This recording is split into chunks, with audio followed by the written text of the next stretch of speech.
ದೇವರನ್ನ ನೋಡೋದಕ್ಕೆ ಎಲ್ಲರೂ ಪ್ರಯತ್ನ ಮಾಡ್ತೀವಿ, ಆದರೆ ಅಲ್ಲಿ ತನಕ ಹೋಗೋಕ್ಕಾಗಲ್ಲ. ನಮ್ಮೆಲ್ಲರ ಸೌಭಾಗ್ಯ ಕನ್ನೇರಿ ಸ್ವಾಮಿಗಳ ನೇತೃತ್ವದಲ್ಲಿ ಇಷ್ಟೊಂದು ಜನ ಒಟ್ಟಿಗೆ ದೇವರು ನೋಡೋಂಥ ಸೌಭಾಗ್ಯ ನಿಮಗಿದೆ.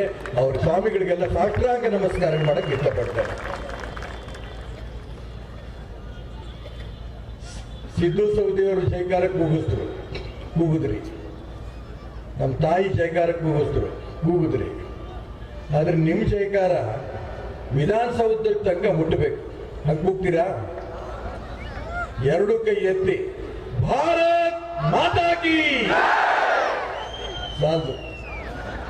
ಯಾಕೆಂದ್ರೆ ಮಕ್ಕಳನ್ನು ಬಿಟ್ಟು ಕಲ್ಲೊಡಿಸ್ತಾರೆ, ಹೇಡಿಗಳು ಷಂಡ್ರು, ಅವ್ರ ಕಿವಿ ಬೀಳಬೇಕು.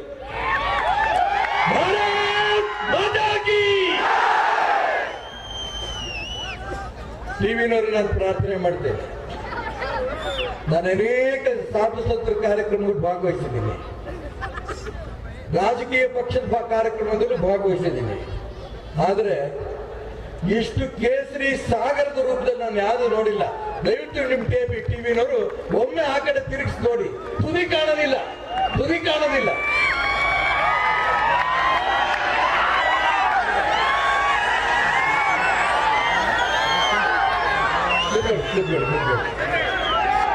ನಮ್ಮ ದೇಶದಲ್ಲಿ ಕನ್ನೇರಿ ಸ್ವಾಮಿಗಳಿಗೆ ಅಪಮಾನ ಮಾಡಿದಂಥ ಸಂದರ್ಭದಲ್ಲಿ ಒಬ್ಬ ಮಂತ್ರಿ ಹೇಳಿದ್ರು, ನೀವು ಕ್ಷಮೆ ಕೇಳಿದ್ರೆ ನಿಮಗೆ ಬಾಗಲಕೋಟೆಗೆ, ಬಿಜಾಪುರ ಜಿಲ್ಲೆಗೆ ಅವಕಾಶ ಮಾಡಿಕೊಡ್ತೀವಿ ಅಂತ. ಅಪಮಾನ ಅವ್ರಿಗೆ ಮಾಡಿದ್ದೀರಿ, ಅವ್ರು ಕ್ಷಮೆ ಕೇಳೋದಲ್ಲ. ನೀವು ಕ್ಷಮೆ ಕೇಳಲಿಲ್ಲ ಅಂತಂದ್ರೆ ಈ ಕೇಸರಿಮಯ ಇಡೀ ಕರ್ನಾಟಕ ರಾಜ್ಯದಲ್ಲಿ ಕೂಡ ಹೋಗಿ ನಿಮ್ ಸರ್ಕಾರವೇ ಇಲ್ಲೇ ಮಾಡುತ್ತೆ. ಇದು ಕೇಸರಿ ಶಕ್ತಿ. ಕೇಸರಿ ಶಕ್ತಿಯನ್ನು ಹಗುರವಾಗಿ ತಗೋಬೇಡಿ. ಛತ್ರಪತಿ ಶಿವಾಜಿ ಮಹಾರಾಜರಿಗೆ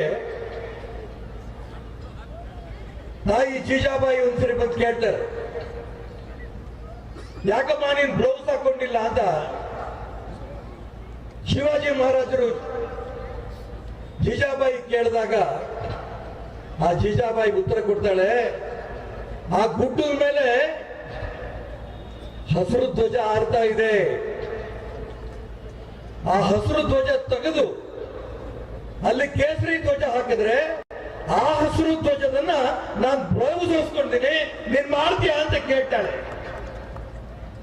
ಶಿವಾಜಿ ಮಹಾರಾಜರ ಹತ್ರ ಬಹಳ ಜನ ಸೈನಿಕರು ಇರಲಿಲ್ಲ, ಹಿಡಿಯಷ್ಟು ಯುವಕರಿದ್ರು. ಆ ತಾಯಿ ಗೊತ್ತಿತ್ತು ಅಲ್ಲಿ ಹೋದ್ರೆ ವಾಪಸ್ ಬರ್ತಾನೋ ಇಲ್ಲೋ ಮಗ ಅಂತ. ಆದ್ರೂ ಅಂತ ಮಗನ್ನ ಧೈರ್ಯ ತುಂಬಿ ದೇಶ ಉಳಿಸ್ಬೇಕು, ಧರ್ಮ ಉಳಿಸ್ಬೇಕು ಅಂತ ಕಳಿಸ್ತಂತ ಜೀಜಾಬಾಯಿಯ ಮಾತನ್ನ ಕೇಳಿ ಅಲ್ಲಿ ಹೋಗಿ ಯಾರು ಅಡ್ಡ ಬರ್ತಾರಲ್ಲ ಮೊಘಲರು ಅವರೆಲ್ಲ ಸೀಳಿ ಆ ಧ್ವಜವನ್ನು ತಂದು ಜೀಜಾಬಾಯಿ ಕೊಟ್ಲಲ್ಲ, ಆ ಒಂದು ರಕ್ತ ಹರಿದಾರಂತ ವೀರ ಯುವಕರು ನಾವೆಲ್ಲ ಇಲ್ಲಿ ಸೇರಿದ್ದೇವೆ. ನಮ್ಗೆಲ್ರಿಗೂ ಕೂಡ ಇವತ್ತು ಇಡೀ ಕರ್ನಾಟಕ ರಾಜ್ಯದಲ್ಲಿ ನೋವಾಗಿದೆ.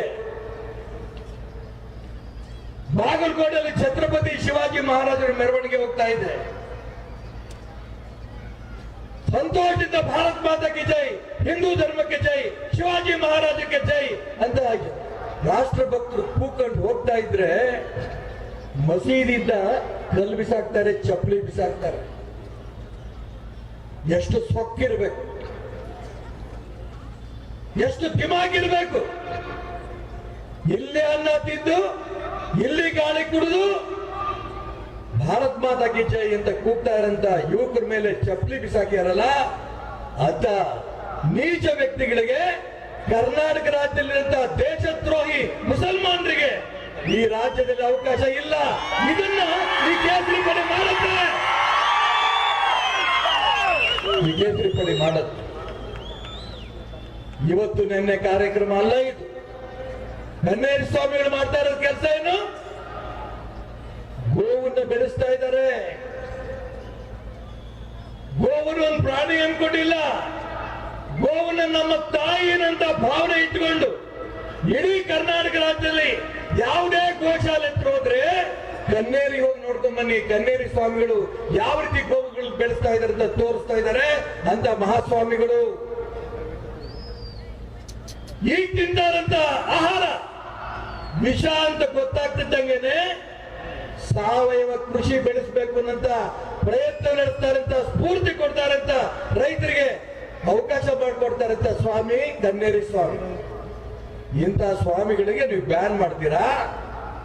ನಾನು ತುಂಬಾ ಸ್ಪಷ್ಟವಾಗಿ ನೇರವಾಗಿ ಹೇಳ್ತೇನೆ, 28ನೇ ತಾರೀಕು 28ನೇ ಇಸಿ ತನಕ ಚುನಾವಣೆ ನಡೆಯುತ್ತೋ ಬಿಡುತ್ತೋ ಗೊತ್ತಿಲ್ಲ. ನೀವು ಮಾಡ್ತಾ ಇದ್ದ ದುಷ್ಟ ಶಕ್ತಿಗಳಿಗೆ ಅಷ್ಟರೊಳಗೇನೆ ಕರ್ನಾಟಕ ರಾಜ್ಯದಲ್ಲಿ ನಿಮ್ಮ ಪಾಪದ ಕೂಡ ತುಂಬತ್ತೆ. ಕೇಸರಿಮಯ ಕರ್ನಾಟಕ ರಾಜ್ಯದಲ್ಲಿ ಆಗತ್ತೆ, ಹಸಿರುಮಯ ರಾಜ್ಯದಿಂದ ಹೋಗತ್ತೆ. ಇದರ ಅನುಮಾನ ಬೇಡ. ಚಿಕ್ಕ ಒಬ್ಬ 15 ವರ್ಷದ ಯುವಕನಿಗೆ ಹೊಡೆದು ಕೊಲೆ ಮಾಡ್ತಾರೆ. ಏನ್ ಮಾಡಿದ ಆ ಪಾಪ? ಮುಖ್ಯಮಂತ್ರಿಗಳು ಒಂದು ಹೇಳಿಕೆ ಕೊಡ್ತಾರೆ, ಅವ್ರ ಬಗ್ಗೆ ಕ್ರಮ ತಗೋತೀವಿ. ಏನ್ ಕ್ರಮ? ಜೀವ ಕೊಡ್ತೀರಾ? ಯಾವ ರೀತಿ ಕೊಲೆಗಾರರು ಆ ಮಕ್ಕಳಿಗೆ ಸ್ಫೂರ್ತಿ ಕೊಟ್ಟು ಹೊಡಿರಿ, ಕೊಲೆ ಮಾಡ್ರಿ ಅಂತ ಹೇಳ್ಯಾರೋ ಅವ್ರನ್ನ ಕರ್ಕೊಂಡು ಫಾಸಿ ಹಾಕ್ಸ್ಬೇಕಲ್ವಾ? ನಾನು ಇವತ್ತೊಂದು ಪತ್ರಿಕೆ ಓದಿದೆ ಬಾಗಲಕೋಟೆನಲ್ಲಿ. ಒಬ್ಬ ರಾಷ್ಟ್ರೀಯ ಸ್ವಯಂ ಸೇವಕ ಸಂಘದ ಒಬ್ಬ ಸ್ವಯಂ ಸೇವಕ ಅವ್ರ ಮನೆಗೆ ಖಾಸಗಿ ಕಾರಲ್ಲಿ ಹೋಗ್ತಾರಂತೆ ಪೊಲೀಸ್ದು. ಆ ಯುವಕ ಊಟ ಮಾಡ್ತಿದ್ದ, ಹಾಗೆ ಕರ್ಕೊಂಡ್ ಬಂದ ಪೊಲೀಸ್. ಯಾಕೆ? ಏನ್ ತಪ್ಪು ಮಾಡಿದ್ದ ಅವನು? ಮಸೀದಿಯಿಂದ ಕಲ್ಲೊಡದ್ನ, ಚಪ್ಪಲಿ ಹಸ್ನ.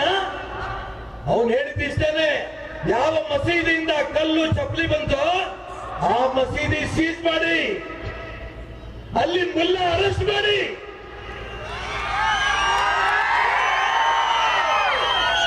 ಇದು ರಾಷ್ಟ್ರೀಯ ಸ್ವಯಂ ಸೇವಕ ಸಂಘದ ಒಬ್ಬ ಸ್ವಯಂ ಸೇವಕನ ಕೂಗಲ್ಲ, ಇಡೀ ಕರ್ನಾಟಕ ರಾಜ್ಯದ ಪ್ರತಿಯೊಬ್ಬ ಹಿಂದೂ ಕೂಗು. ನಾನು ರಾಜ್ಯದ ಮುಖ್ಯಮಂತ್ರಿಗೆ ಈಗಲೂ ಹೇಳ್ತೇನೆ, ತಕ್ಷಣ ಆ ಒಂದು ಮಸೀದಿ ಸೀಸ್ ಮಾಡಿ, ಆ ಮುಲ್ಲ ಅರೆಸ್ಟ್ ಮಾಡಿ.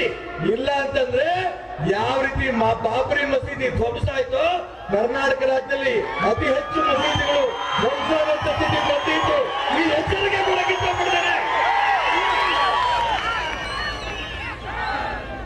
ಬಹಳ ಜನ ಮಾತಾಡೋರು ಇದ್ದಾರೆ. ನಾನಿಷ್ಟೇ ಹೇಳ್ತೇನೆ, ಇವತ್ತು ಬಂದು ಕೂಗಿ ಚೀರಿ ಹೋಗೋದಲ್ಲ. ಇವತ್ತಿನ ಸರ್ಕಾರ ಹಿಂದೂಗಳಿಗೆ ನರಕ ಆಗಿದೆ, ಮುಸಲ್ಮಾನರಿಗೆ ಸ್ವರ್ಗ ಆಗಿದೆ. ಇದು ಉಲ್ಟಾ ಆಗ್ಬೇಕಾಗಿದೆ. ಕೇಸರಿಮಯ ಹಿಂದೂಗಳಿಗೆ ಸ್ವರ್ಗ ಆಗ್ಬೇಕು, ರಾಷ್ಟ್ರದ್ರೋಹಿ ಮುಸಲ್ಮಾನರಿಗೆ ನರಕ ಆಗ್ಬೇಕು. ಆ ದಿಕ್ಕಿನಲ್ಲಿ ನಾವು ಇಲ್ಲಿಂದ ಪ್ರತಿಜ್ಞೆ ಮಾಡಿ ಹೋಗೋಣ ಅಂತ ಹೇಳಿ ನಿಮ್ಮೆಲ್ಲರಿಗೂ ಒಂದ್ಸಿ ನನ್ನ ಮಾತು ಮುಗಿಸ್ತೇನೆ. ಭಾರತ್ ಮಾತಾ ಕೀ, ಹಿಂದೂ ಧರ್ಮ ಕೀ, ಸಿದ್ದೇಶ್ವರ ಸ್ವಾಮಿಗಳಿಗೆ ಭಾರತ್ ಮಾತಾ ಕೀ. ಏನ್ರಿ ಅಂತ ರಾಮಾಯಣ ಎಂದರ ಈ ಮಕ್ಕಳು ಓದ್ಯಾರ? ಪೂರಾ ರಾಮಾಯಣ ಓದಿನಂತ ಒಬ್ಬರ ಇವ್ರ ಅಪ್ಪನಾಣಿ ಮಾಡಿ ಹೇಳಿ, ನಾ ನಾಳೆ ಅವ್ರ ಏನ್